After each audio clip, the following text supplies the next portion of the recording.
పండుమిరపకాయలు ఉసిరికాయ పచ్చడి తయారు చేసుకోవడానికి నేను ఒక పావు కేజీ పండుమిరపకాయలను అయితే తీసుకున్నానండి. అదేవిధంగా ఉసిరికాయలు కూడా ఒక పావు కేజీ తీసుకున్నాను. పండుమిరపకాయలను అయితే శుభ్రంగా కడిగి ఆరబెట్టుకున్న తర్వాత ఈ తొడుములు అయితే తీసుకోవాలండి. ముందుగా తీసుకుంటే ఈ తడి అంతా లోపలికి వెళ్ళిపోతుంది అనమాట. అందుకని చెప్పేసి ఇలా తొడుములు ఉన్నప్పుడే క్లీన్ చేసుకుని ఇలా తొడుములు అయితే తీసేసుకోవాలి అన్నిటికీ. నేను ఉసిరికాయలను కూడా శుభ్రంగా క్లీన్ చేసి ఫ్యాన్ గాలి కింద అయితే ఆరబెట్టానండి. ఇప్పుడు ఈ పచ్చడిని ఎలా ప్రిపేర్ చేసుకోవాలో చూపిస్తాను. ఇప్పుడు స్టవ్ ఆన్ చేసుకుని ఒక చిన్న బాండీ పెట్టుకుని దీంట్లో 1 టేబుల్ స్పూన్ మెంతులు వేసుకుని వేయించుకోవాలండి. చూసారు కదండి, మెంతులు అయితే చాలా బాగా కలర్ వచ్చాయి. ఇప్పుడు దీంట్లోనే 1 టేబుల్ స్పూన్ ఆవాలు వేసుకుని వేయించుకుంటున్నాను. ఈ ఆవాలను అయితే లైట్ గా వేయించుకుంటే సరిపోతుంది, మరీ ఎక్కువగా వేగవసరం లేదు. ఇదిగోండి, ఆవాలు మెంతులు అయితే చాలా బాగా వేగిపోయాయి. ఇప్పుడు వీటిని అయితే చల్లారనిద్దాము. ఇవి చల్లారిన తర్వాత మిక్సీ జార్ లో వేసుకుని మెత్తగా పౌడర్ చేసుకుని పెట్టుకోవాలి.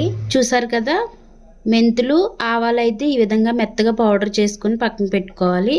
2 ఎల్లుల్లిపాయల్ని రేకల కింద తీసుకుని ఈ విధంగా మిక్సీలో వేసి గ్రైండ్ చేయాలండి. ఇలా కొంచెం ఫోర్స్గా గ్రైండ్ చేసి పెట్టుకోవాలి. ఒక 50 గ్రాముల చింతపండు అయితే తీసుకున్నానండి. ఇలా ఒక పెద్ద మిక్సీ జార్ తీసుకొని నేను ఈ మిక్సీ జార్లో అయితే వేస్తున్నాను. చింతపండుని ఇలా దేనికి దానిగా ఇలా రేకలుగా చేసుకుంటూ వేసుకోవాలి. అలాగే ఈ స్పూన్తో 3 టేబుల్ స్పూన్స్ అయితే సాల్ట్ వేసుకుంటున్నాను. ఈ చింతపండు సాల్ట్ని అయితే గ్రైండ్ చేసుకోవాలి. ఇప్పుడు ఇదిగోండి, చూసారు కదా, సాల్ట్ చింతపండు అయితే ఈ విధంగా పౌడర్ లాగా గ్రైండ్ చేసుకోవాలి. ఇప్పుడు పండుమిర్చిని అయితే పైన తొడుములు తీసేసి ఈ విధంగా కట్ చేసుకుని పెట్టుకున్నానండి. ఈ కట్ చేసిన పండుమిరపకాయలు కూడా మిక్సీ జార్లో వేసేసి గ్రైండ్ చేసుకోవాలి. పండుమిరపకాయలు కూడా చాలా బాగా నలిగిపోయి మెత్తగా పేస్ట్ కింద అయిపోయాయండి. ఇప్పుడు దీంట్లో మనం జీలకర్ర ఆవాలు వేయించి పొడి చేసుకుని పక్కన పెట్టుకున్నాను కదండి, ఆ పొడిని కూడా వేసేసి ఒకసారి మొత్తం గ్రైండ్ చేసేసేయాలి. మళ్ళీ ఇప్పుడు దీన్ని అయితే పక్కన పెట్టేసుకుందామండి. ఇప్పుడు స్టవ్ ఆన్ చేసుకుని ఒక కడాయి పెట్టుకుని దీనిలో 3/4 కప్పు ఆయిల్ అయితే పోసుకోవాలి. ఆయిల్ అయితే మంచిగా వేడైందండి. ఇప్పుడు శుభ్రంగా కడిగి పెట్టుకుని ఉసిరికాయలను అయితే వేసుకోవాలి. ఉసిరికాయలని అన్ని వైపులా మంచిగా వేగేంత వరకు వేయించుకుందామండి. ఇది చూసారు కదా, ఉసిరికాయలు అయితే ఎంత మంచిగా వేగిపోయాయో. ఇప్పుడు ఈ ఉసిరికాయలను అయితే నేను ప్లేట్లోకి తీసేస్తున్నానండి. ప్లేట్లోకి తీసిన ఉసిరికాయలను అయితే చల్లారనిద్దాము. ఉసిరికాయలు వేయించి పక్కకు ప్లేట్లోకి తీసేసాను కదండి. ఇదే ఆయిల్లో 1/2 టేబుల్ స్పూన్ జీలకర్ర వేసుకోవాలి. ఆవాలు వేస్తున్నానండి. అదే విధంగా గ్రైండ్ చేసుకుని పక్కన పెట్టుకున్న వెల్లుల్లి ముద్దను కూడా వేసేసుకోవాలి. 4 ఎండుమిరపకాయలను అయితే నేను ముక్కల కింద చేసుకుని వేసుకుంటున్నాను. 2 రెబ్బల కరివేపాకుని శుభ్రంగా కడిగి ఆరబెట్టుకుని వేసుకుంటున్నానండి. తడి ఉండకూడదు కరివేపాకుకి. ఎండుమిర్చి, కరివేపాకు, వెల్లుల్లి అయితే చాలా బాగా వేగిపోయాయి కదా. ఇప్పుడైతే నేను స్టవ్ ఆఫ్ చేసేసాను. ఇవైతే మంచిగా చల్లారిపోవాలి. ఉసిరికాయలను కూడా ఇలాగ గింజ అలానే పీసుల కింద అయితే సెపరేట్ చేసుకోవాలి. చూస్తున్నారు కదా, గింజ అయితే ఎంత బాగా వచ్చేస్తుందో మనకి. ఇలా మొత్తం అన్నిటిని పీసుల కింద చేసేసుకోవడమే. ఈ ఆయిల్ అంతా అయితే చల్లారిపోయింది. ఇప్పుడు దీంట్లో పండుమిరపకాయ, చింతపండు, ఆవపిండి, మెంతిపిండి, సాల్ట్ అన్నీ మిక్సీ చేసి పెట్టుకున్న ఈ పేస్ట్ని అయితే వేసేస్తున్నానండి.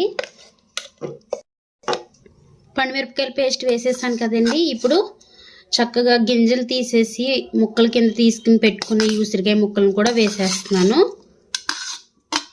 ఇప్పుడు ఇది మొత్తం మిక్స్ చేసుకుందామండి. ఈ పండుమిర్చి పేస్ట్, ఉసిరికాయ ముక్కలు ఈ ఆయిల్లో, ఈ తాలింపులో మొత్తం మిక్స్ అయ్యేలాగా మిక్స్ చేసేసుకుందాము. ఇది చాలా టేస్ట్గా ఉంటుందండి పచ్చడి అయితే. మీరు ఎప్పుడన్నా ట్రై చేశారో లేదో, ఈ ఉసిరికాయ పండుమిరపకాయల పచ్చడి చాలా రుచిగా ఉంటుంది. నేను ఇలా పీసుల కింద ఎందుకు వేసానంటే ఉసిరికాయ ముక్కలు చక్కగా ఈ ఉప్పు, కారం మొత్తం అన్నీ కూడా చాలా బాగా పడతాయి పీస్కి అయితే. అదే ఉసిరికాయ కింద కూడా వేసేసుకోవచ్చండి. ఇలా అయితే ముక్క బాగా ఊరుతుందని చెప్పేసి నేను ఉసిరికాయ ముక్కల కింద గింజలు సెపరేట్ చేసేసి తీసాను అనమాట.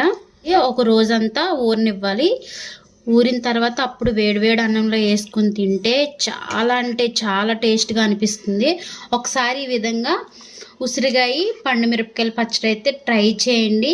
ఎందుకంటే ఇంకా ఈ సీజన్ అయితే అయిపోతుంది కదా, ఉసిరికాయలు అయితే ఇంకా అయిపోతున్నాయి కదా.